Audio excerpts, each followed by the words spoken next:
While the number of newly graduated PhDs is rising, the number of long-term or permanent positions in academia is not. This means that most of those PhDs who were working towards a lifetime career in academia will one day realize that they will have to leave. For others, academia simply didn't provide the experience they wanted. But how to navigate the transition out of the Ivory Tower? How does a career work out there? How do I find a fitting job? And how do I manage leaving my social circles behind? The Recovering Academic podcast is out there to help PhDs with that transition. My name is Dennis Eckmeyer, and you are listening to episode 13 of the Science for Societal Progress podcast.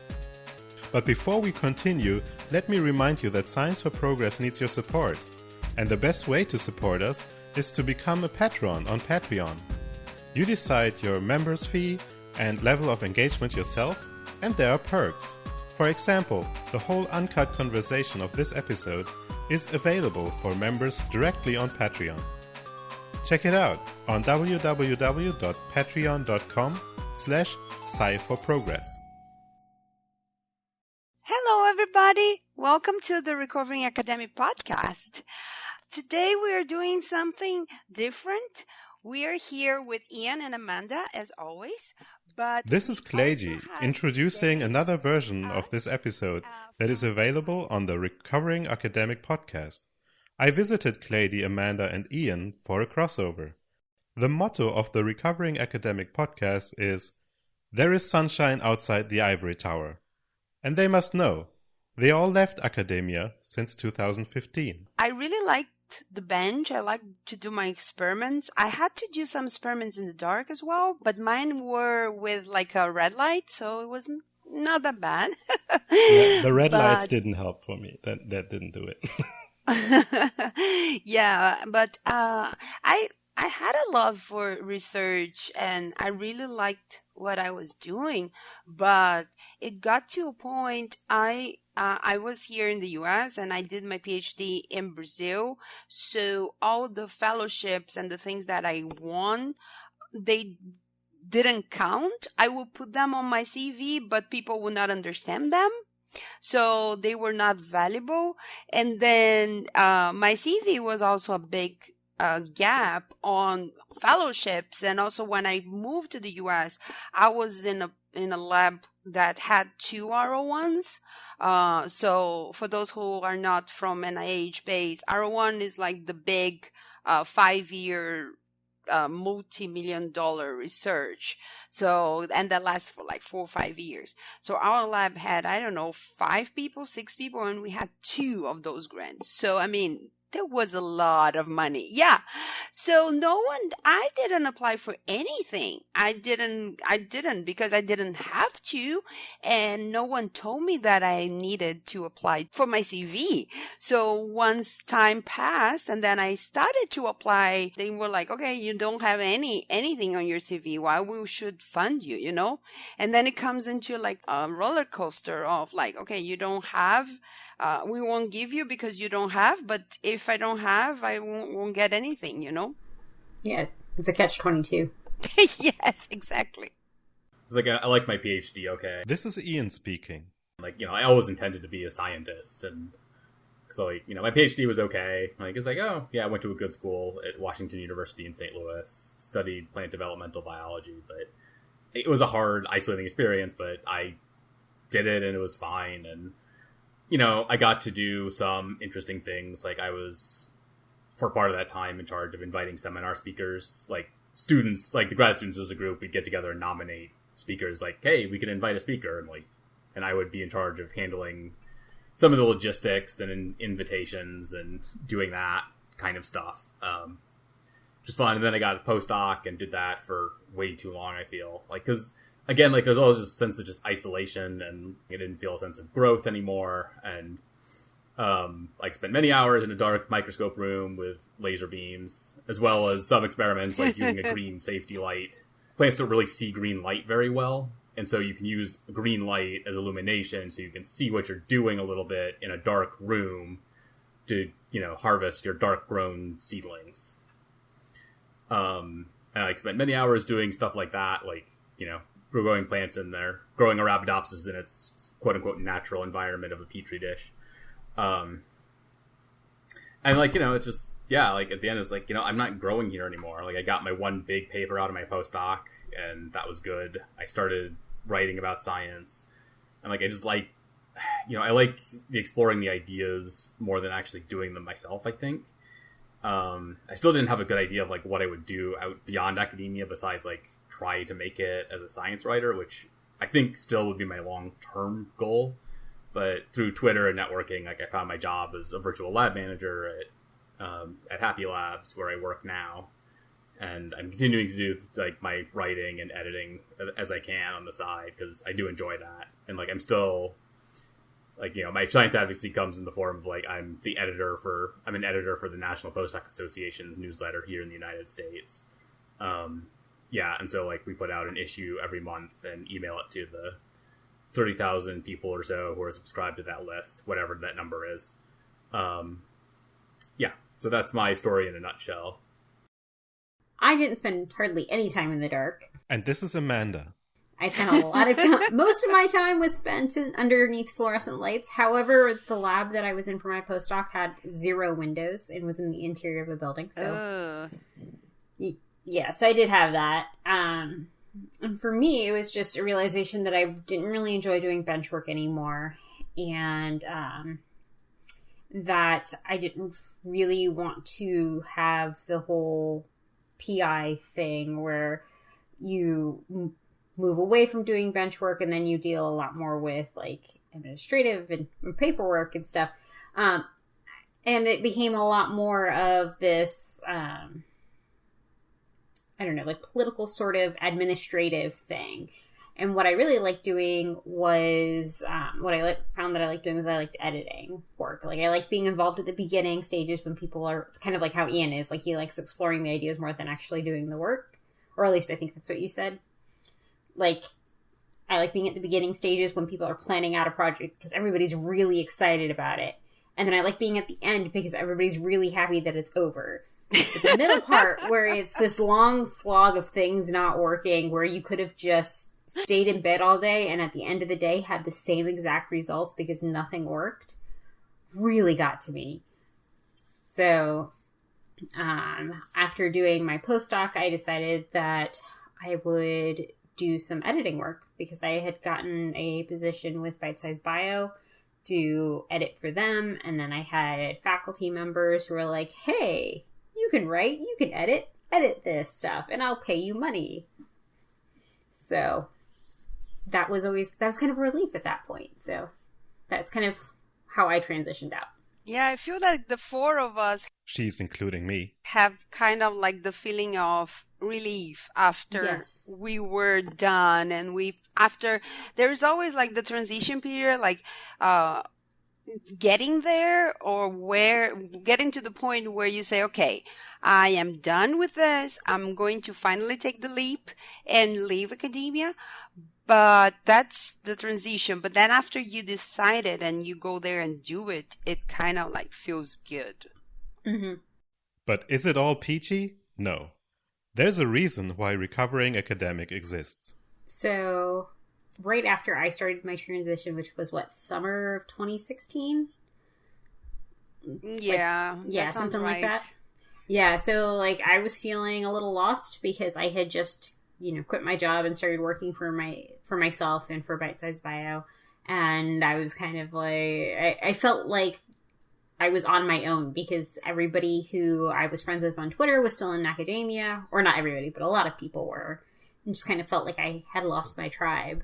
And I had talked to Clady a bunch about transitioning. Like, I talked her ear off, and yeah, because I had transitioned one mm-hmm. year before. So that's why Amanda was like, she called me and then we were talking on the phone and she was like, hey, I'm thinking about this. What do you think? And also, like, how are you dealing with those things? And yes. And then Ian had contacted me about editing with Bite Size Bio, or like just general, like, kind of like informational-ish sort of interview, but sort of. And then, around that time, like, and because he was transitioning after Right. me. I still had not left academia yet when we started this. Yes. Yeah, but you were thinking. Well, yeah, I was definitely But you were going to be still leaving. thinking. Like, I was there, but Yeah, Right. you had decided, I Right. think, but you Yeah. were still as a postdoc. Right. And so about that time, we decided that, what would be really cool would be able to do a podcast where we talked about these issues. Yep. And we all And so then- know each other from Twitter, basically. Yeah. Yeah. You find Yeah, all their we Twitter met- we contacts met each other and on their Twitter, website and in the so show we notes. follow each other, and we were kind of like Twitter friends. And then Yeah. when Amanda she was like, oh, I feel like there's a lot of people, there's a lot in the internet about how to, like the basic things, the practical things about Yes. how to change the CV to the resume, or how to find your transferable skills. There's a lot in the internet about this, but there is not that much about the struggle that is to leave academia, the emotional Right. part of that. Yeah. And that's kind of how we felt that And- that was missing. And we were like, well, maybe we can try to start a podcast and see how it goes. Right.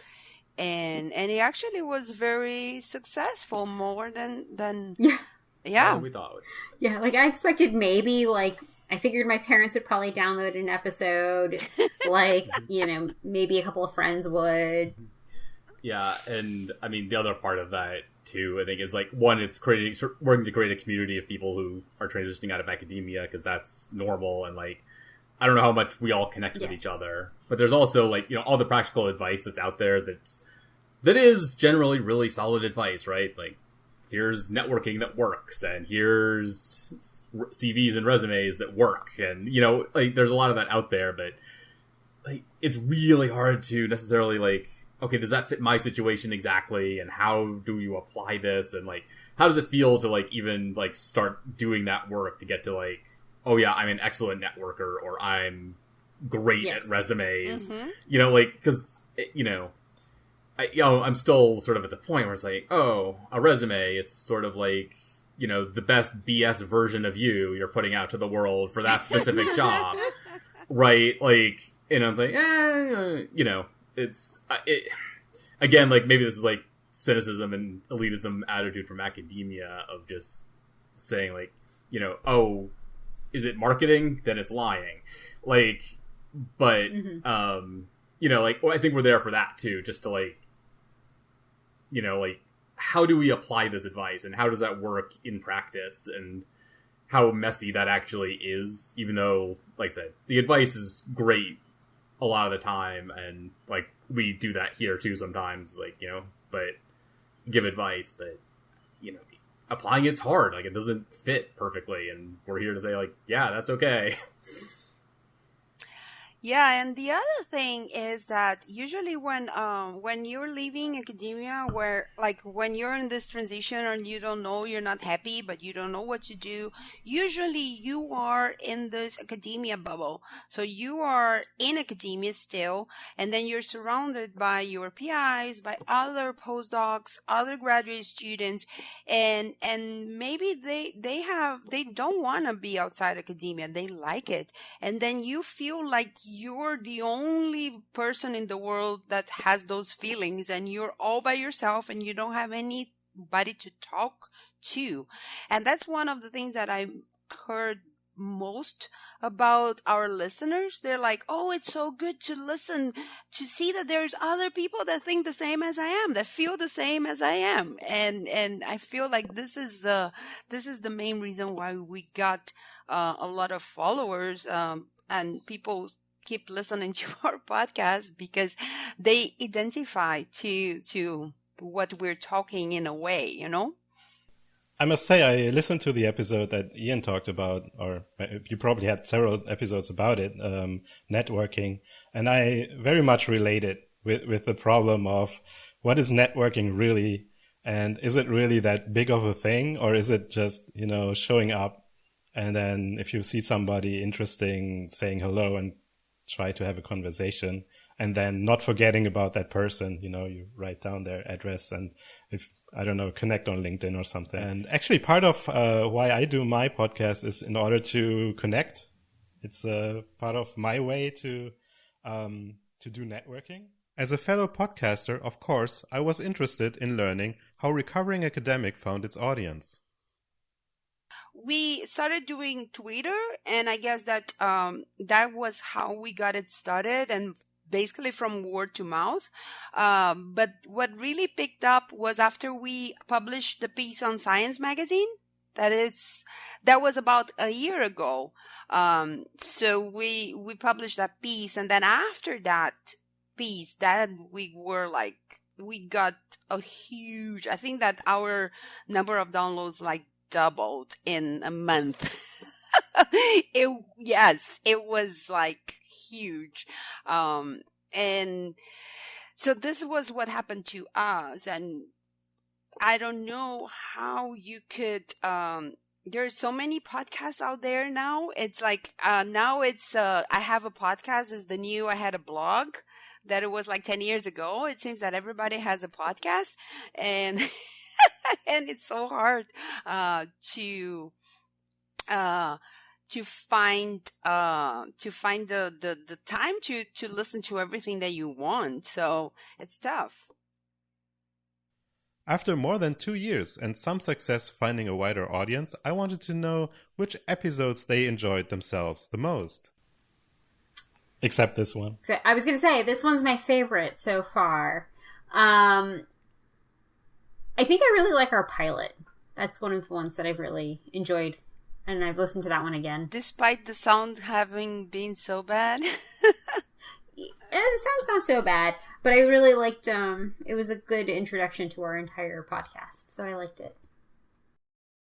The episode where, we all lost it about, I think we're talking about how fitting in and, I made the joke about, with orchids finding the fungus. Yeah, I thought about this as well. I think that one, I think we called it Finding Your Fungus. Yes.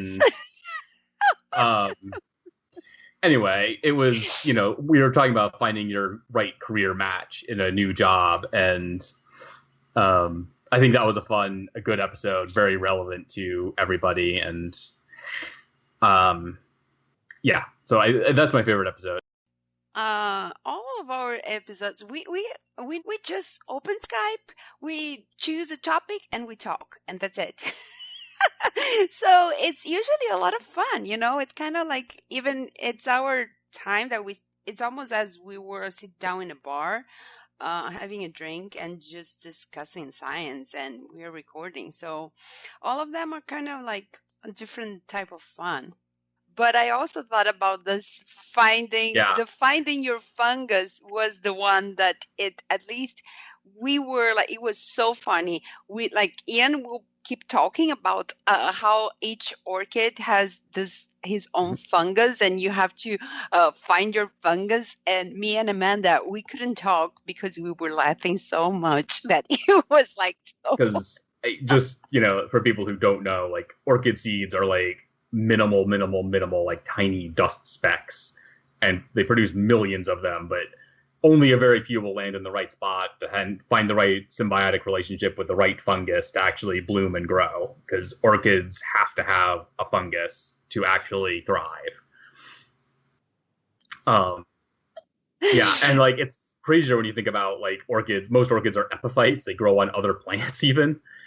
So, you can imagine, orchid that grows in the soil and the ground, spreads its seeds everywhere. You're bound to find a fungus that's compatible, because the whole soil is made of fungi, right? But, no. A lot of orchids live in trees. Why make it so difficult? Come on. Right. It's even more bizarre. Orchids are... Life is difficult, Dennis. You think that everything is easy? No, it's not. Right. And it provides a good analogy for career transitions you see. Amanda, Clyde, and Ian founded their podcast because they themselves felt the need for such conversation. So looking back on the last 2 years, what did they learn from it and from their guests? So for me, it was that no matter how you feel, you're not alone. There's a lot of people who have the same conflicted feelings that you might have, and that everybody comes through those feelings on the other side, and they come out generally much happier than they were than before. Besides some of the practical skills of, I think learning to talk on a microphone is interesting, and getting some skills in like actually interviewing people, is very, very useful in a lot of ways. And like Amanda was saying, I think, I've learned like, there's a lot, it's nice not feeling alone. And there's a whole community of people out there who are like having these similar struggles of figuring out, where to fit in the world as, as PhDs moving beyond academia, which is what, like 80% of PhDs at this point who don't end up in academia. And I hope that, I can't say this for sure. Like, we don't have a good measure of it, but like, I hope we're doing some good in the world for those people who are just feeling like, yeah, I'm alone and like no one else is going through this. Like, well, no, there's a whole community of us out here. And I don't know if we can help you specifically, but it's nice to at least commiserate and understand like, yeah, these are, problems that people have, right? I used to live in such a bubble. Like I used to work in neuroendocrinology, and even academic wise, I used to also only talk to other neuroscientists. And so knowing like all the other things that are beyond my field and how those people can get out of academia and do totally different things was kind of mind-blowing, because I had no idea that there were so many people like PhDs with so many diversity and all the things that people were doing. Like, people get creative, So it was really nice to learn, I think, like kind of like internal grow about how everybody is, the different paths that everybody's taking. And for me, I think that also it's very rewarding because every once in a while we receive a comment, someone contacts us through our website and kind of like thank us how we help them in their transition, and how just listening to us they could relate to what we were doing.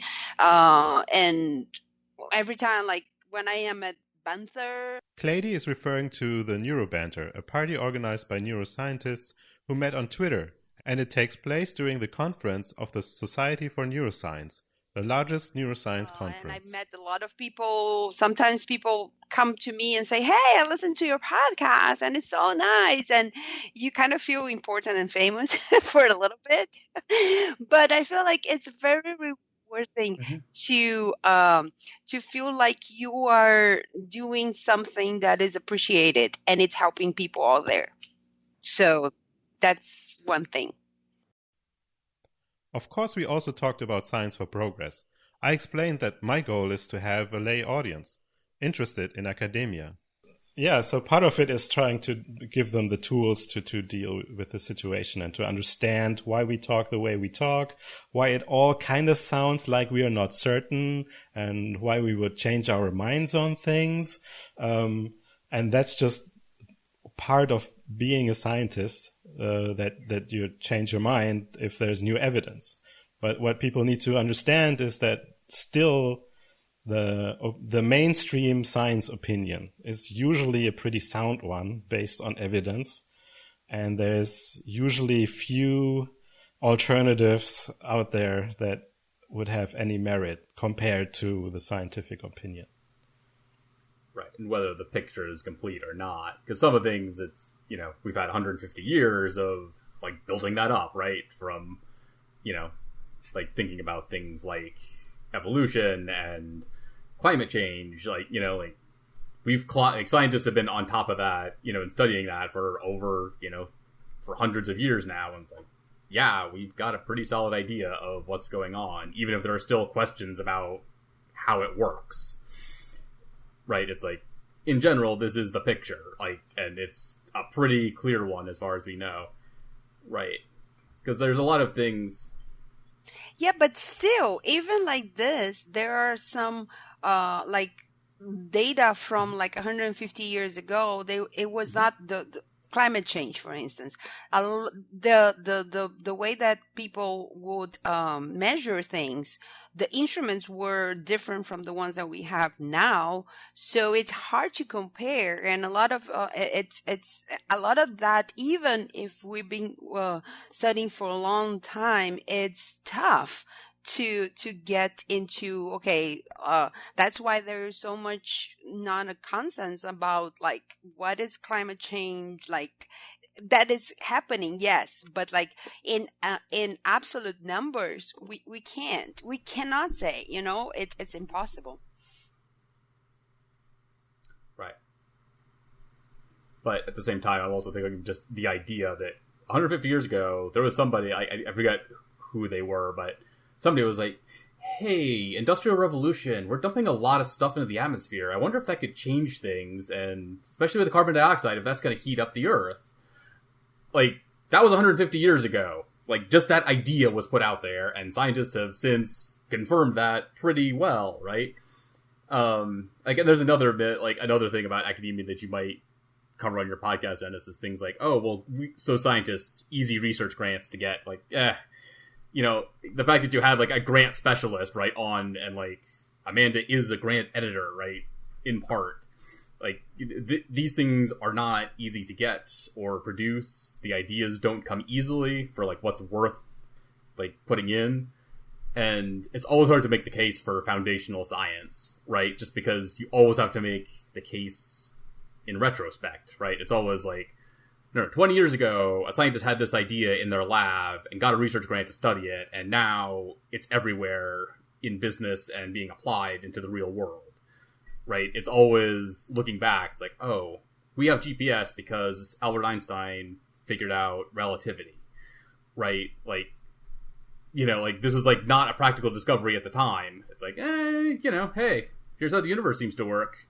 We have lasers that weren't that was not a practical discovery at the time. It was just hey, let's see how this works. Right, like that was another thing that came out of relativity, right? It's like, oh, like we could like do this thing with light, and let's see if we can make that application work. And it's like, oh, it does, cool. Like we have no use for it, but it works. And now scientists and everyone who has to give a talk uses a laser pointer. Right. Well, and we use lasers for surgery. Well, yes, I shouldn't just dismiss all of lasers to just having laser pointers. It's not just a cat toy. Now they want to. They even want to push a spaceship through space with a laser now, right? Yeah. So the idea is to not have a spaceship full of fuel, which would be very heavy, and you would have a lot of problems accelerating it, because the more you want to accelerate it, the more fuel you need, and the more fuel you have on board, the harder it is to accelerate. And they want to. The idea is now to just have a huge sail, and then point a laser at it and push it with the strength of light, which apparently in outer space is enough to accelerate continuously. And they say they can get to a pretty high speed doing that. I guess it's like that. I guess outer space is pretty frictionless, huh? Yes, apparently. Kind of like well, there is some, right? Textbooks. There's always some stuff, but yeah. So going back just quickly to like the other thing that we I think we can do as recovering academic as a podcast here is, I mean, get some sense of what the world of outside of academia is like as a PhD, and introduce, academia, like more people in academia to the broad things that people with PhDs actually end up doing in the world. Because a lot of people don't have any clue, like PhD students and postdocs, and even professors who might be mentoring them, and it's like, I don't know what you're going to do outside of academia. Like, I am clueless. So hopefully our podcast can provide some bridge between those things. And with this, we end this episode. You can find the Recovering Academic podcast under recoveringacademic.net, and their Twitter account is @recoveringacad. And of course, if you haven't already, subscribe to Science for Societal Progress on the podcast app of your choice. Our website is www.scienceforprogress.eu, and you can find us on Facebook, Instagram, and Twitter under @Sci4Progress. And don't forget to check us out on Patreon. Bye bye.